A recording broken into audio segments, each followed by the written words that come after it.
السلام علیکم رحمۃ اللہ وبرکاتہ۔ منیر بلیدی یوٹیوب چینل میں خوش آمدید ویورز۔ آج ہم بات کرنے والے ہیں ترگت الب پر۔ کرلش عثمان کے ڈائریکٹر محمد بزدار اعتراف کر چکے ہیں کہ پہلے جو ترگت دکھایا گیا ہے وہ اعتراضی تھا اور محض ایک فردی کردار تھا جسے ارطغرل غازی کے قبیلے کا ایک فرد دکھایا گیا۔ حالانکہ تاریخ میں ترگت ایک ترکمان قبیلے کا سردار تھا۔ نیز بہت ہی تاریخی حقیقت ترگت سے جڑی ہوئی تھی، لیکن درلش ارطغرل میں اسے سرے سے نظر انداز کیا گیا۔ اب کرلش عثمان میں اسے لایا جاتا تو پھر ویسا ہی دکھاتے تو ایک بار پھر تاریخ کے ساتھ کھلواڑ ہوتا۔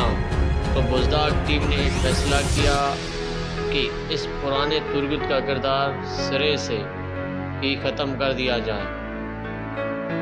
اسی وجہ سے کرلش عثمان میں اس کا ایک بار بھی ذکر نہیں کیا گیا، اور اب بزدار ٹیم نے پھر سے ترگت کی حقیقی کردار اور اس سے جڑے حقیقی واقعات دکھانے والی ہے، لہٰذا ہمیں ان کا شکر گزار ہونا چاہیے کہ ایک جو غلطی ہوئی اسے ختم کر کے پھر اپنی منزل کی طرف گامزن ہیں۔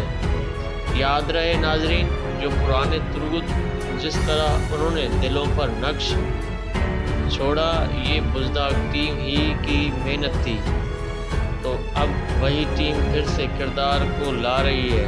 اس کے لیے وہ پہلے ہی بہت کچھ سوچ چکے ہیں۔ اب بس سیریز دیکھیں اور اس سے لطف اندوز ہوں۔ جو بھی ہو، یہ ترگت بھی آپ کو اچھا لگے گا۔ جیسے عثمان کے پہلے سیزن میں عثمان اچھا نہیں لگتا تھا کسی کو، اور اب لاکھوں لوگوں کی دھڑکن ہے کھارا عثمان بھی۔